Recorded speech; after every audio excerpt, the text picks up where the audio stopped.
আজকে আন্তর্জাতিক অপরাধ ট্রাইব্যুনাল 2-এ আওয়ামী লীগের সেক্রেটারি জেনারেল, সেই সময়ের সেক্রেটারি জেনারেল এবং সড়ক পরিবহন ও সেতুমন্ত্রী ওবায়দুল কাদেরের বিরুদ্ধে আন্তর্জাতিক অপরাধ ট্রাইব্যুনালে যে মামলা চলমান আছে, সেই মামলায় আজকে প্রথম সাক্ষী হিসাবে শহীদ রাব্বির পিতা সাক্ষী দিচ্ছেন। শহীদ রাব্বিকে 19 জুলাই মিরপুরে গুলি করে হত্যা করা হয়।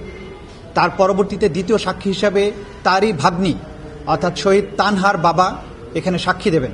সুতরাং ওবায়দুল কাদের সহ বাকি আসামিদের বিরুদ্ধে সেখানে আওয়ামী লীগ যুবলীগের যে সমস্ত কেন্দ্রীয় নেতা তাদের বিরুদ্ধে যে আনুষ্ঠানিক বিচারের পর্ব, সাক্ষ্য গ্রহণ পর্ব, সেটি শুরু হয়ে গেল এবং এটা ক্রমাগত চলমান থাকবে এবং নির্দিষ্ট প্রক্রিয়া অনুসরণ করে এই মামলার সমাপ্তি হবে ইনশাআল্লাহ। এর বাইরে আজকে শেখ হাসিনা সহ 10 জনের বিরুদ্ধে পাতার টেকে 2016 সালে বাংলাদেশের বিভিন্ন জায়গা থেকে, বিশেষ করে বগুড়ার পুলিশ লাইন থেকে 7 জন বন্দীকে গোপন কারাগারে বন্দী রেখে দীর্ঘদিন আটক রেখে তাদেরকে উদ্ধার দেখিয়ে 8/10/2016 তারিখে গাজীপুরের পাতারটেক নামক স্থানে একটা বাড়িতে আটক রেখে তাদেরকে গুলি করে হত্যা করে বলা হয় যে তারা জঙ্গি ছিল। কিন্তু আমরা তদন্তে, আমাদের তদন্ত সংস্থা বের করেছে যে এই 7 জন ব্যক্তিকে বাংলাদেশের বিভিন্ন জায়গা থেকে বিভিন্ন সময় গ্রেপ্তার করা হয়েছিল, তাদেরকে দীর্ঘদিন গুম করে রাখা হয়েছিল, পরবর্তীতে তাদেরকে এইভাবে গুলি করে হত্যা করা হয়। এই মামলাতে আজকে আসামিদেরকে উপস্থিত করানোর কথা ছিল, আসামিদের উপস্থিত করানো হয়নি। আগামী 2রা মার্চ শেখ হাসিনা সহ আসামি জাবেদ পাটোয়ারি, শহীদুল হক সহ বাকি আসামিদেরকে আদালতে উপস্থাপন পূর্বক এই মামলার পরবর্তী কার্যক্রম গ্রহণের জন্য আদালত নির্দেশ দিয়েছেন। এর বাইরে রাশেদ খান মেনন এবং কামরুল ইসলাম, এই দুজনের বিরুদ্ধে যে আনুষ্ঠানিক অভিযোগ দাখিল করা হয়েছে সেটার ব্যাপারে শুনানি হয়ে তাদের বিরুদ্ধে আনুষ্ঠানিক অভিযোগ আমলে গ্রহণ করা হয়েছে। আগামী 2রা মার্চ তাদের বিরুদ্ধে অভিযোগের শুনানি অর্থাৎ চার্জ গঠনের শুনানি অনুষ্ঠিত হবে।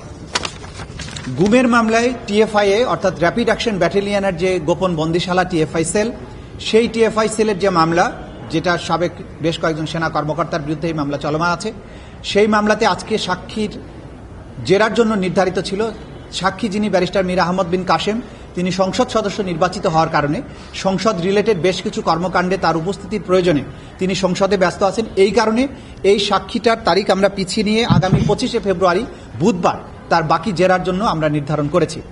আজকে এর বাইরে রামপুরায় 18 এবং 19 জুলাই 2024 সালে বিজিবি কর্তৃক সরাসরি গুলি চালিয়ে যে 28 জনকে হত্যা করা হয়েছিল, সেই মামলায় আসামি কর্নেল রেদওয়ানুল ইসলাম এবং রাফাত বিন আলম মুন, এই 2 জনের বিরুদ্ধে আজকে সাক্ষীর অসমাপ্ত জেরা চলমান আছে। সাক্ষী আজকে সাক্ষ্য দিচ্ছেন এবং এই হচ্ছে আজকের দিনের আন্তর্জাতিক অপরাধ ট্রাইব্যুনাল মোটামুটি প্রসিডিংস। সরকারের পক্ষ থেকে আনুষ্ঠানিক মেসেজ না আসলেও অনানুষ্ঠানিকভাবে আমাদেরকে বলা হয়েছে আইন তার নিজস্ব গতিতে চলবে এবং বিশেষ করে আপনারা গতকালকে হয়তো দেখেছেন মাননীয় আইনমন্ত্রী তিনি বলেছেন যে আন্তর্জাতিক অপরাধ ট্রাইব্যুনালের যে কার্যক্রম সেটা স্বাভাবিক গতিতেই চলমান থাকবে। সুতরাং আমরা আশা করছি দেশবাসীর মতো আমাদেরও তো প্রত্যাশা যে যেখানে বিচারের জায়গা বিচারের মতো চলমান থাকবে। সরকার আমাদেরকে সুনির্দিষ্টভাবে কিছু না বললেও আমাদেরকে ইঙ্গিত দিয়েছেন চলমান রাখার ব্যাপারে। যতক্ষণ পর্যন্ত আমরা দায়িত্বে আছি আমরা স্বাভাবিক গতিতেই সমস্ত কর্মকাণ্ড চলমান রাখব এবং এটাই ন্যায় বিচারের দাবি। আমরা এখানে থাকি কি না থাকি সেটা বড় কথা না, বিচার তো চলমান থাকবে অবশ্যই। সরকার সে ব্যাপারে পজিটিভ সিগন্যাল দিয়েছেন বলেই আমরা মনে করছি। আপনাদের না থাকার বিষয়ে না, কোনো কথা হয়নি, আমাদেরকে বলা হয়েছে সবকিছু স্বাভাবিক থাকবে।